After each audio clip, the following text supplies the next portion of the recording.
Unifytale, Book 1, Kindness, Part 3, Audio Drama. Abigail opened her eyes, only to see Kara's face laced with anger. The confusion for Abigail grew as she saw Kara in front of her. She was sure that the only one in front of Kara was Sans. She began to panic, not knowing where her friend was. Her eyes frantically looked around, but she couldn't, as Kara began to attack. She moved away from Kara's attacks and briefly saw her hand. It was just bones. She began to attack more, as Abigail kept avoiding Kara's attacks, but just barely, as her thoughts and questions were distracting her. "Abigail, focus!" screamed an all too familiar voice. Sans, where are you? Just listen to me and focus on this fight.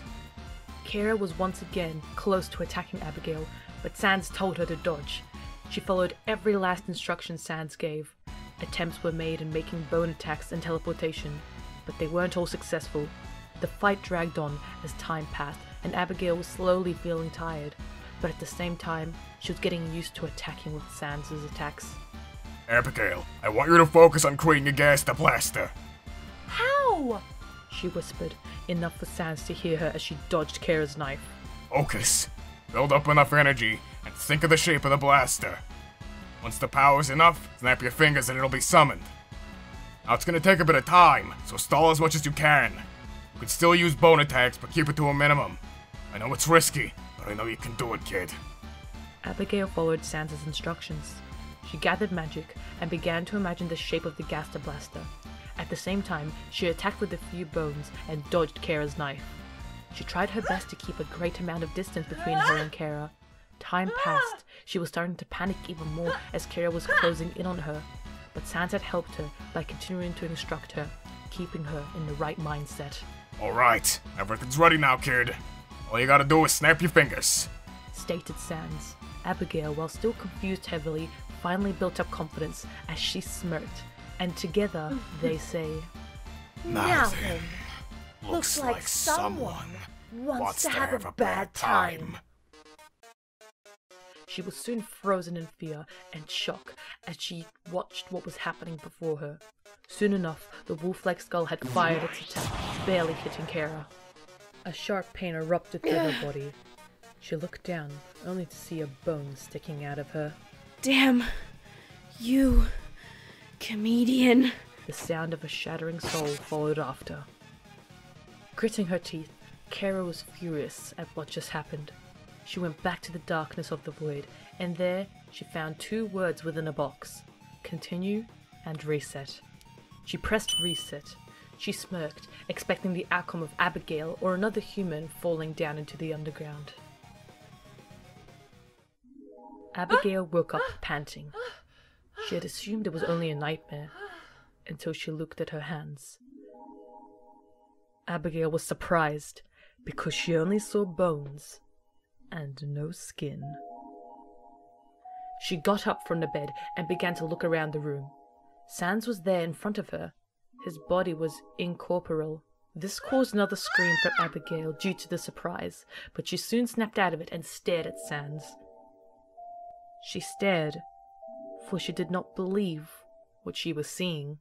"We're still unified?" asked the ghostly Sans. Why are we still unified? Well, the right question is how and why. Usually the resets put things back in place, kinda like time travel, as I explained earlier. Wait, a reset can do that? Yeah, but not everyone can do it. Only the ones with the most determination can.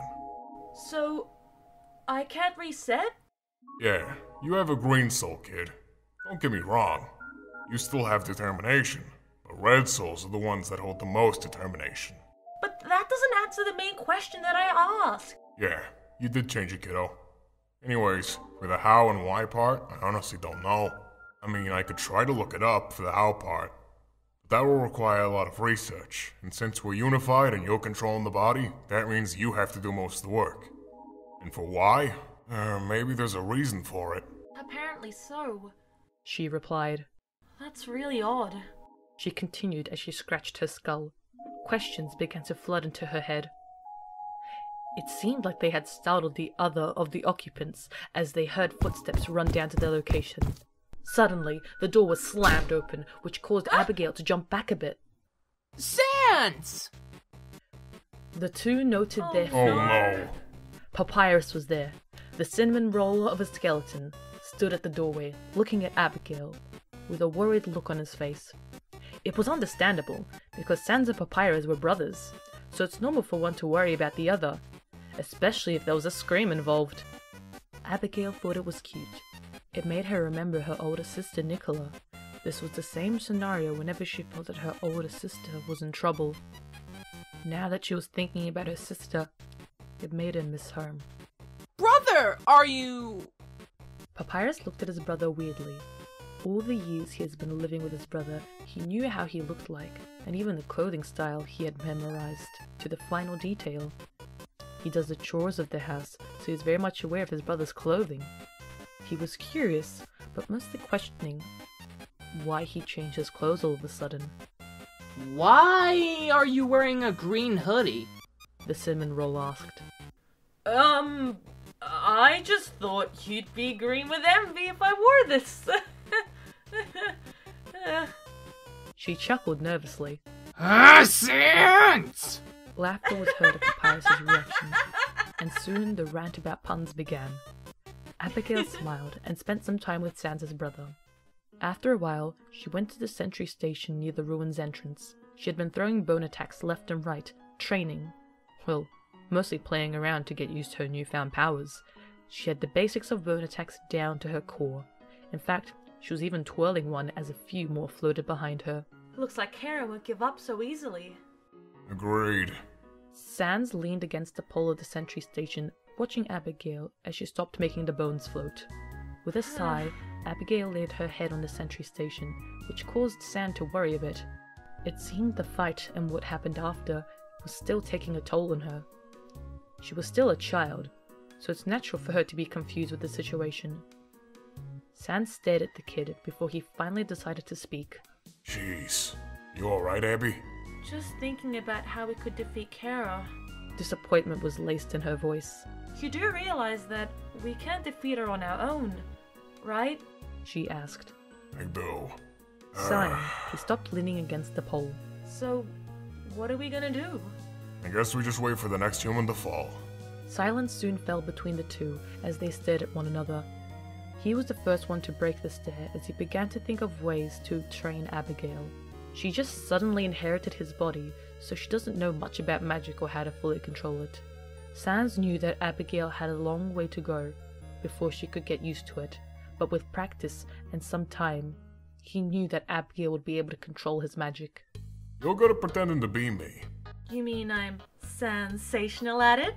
The two fell silent for a few seconds before bursting into laughter. They laughed to their heart's content, enjoying the calm before the storm, enjoying their peaceful moments before another human arrives.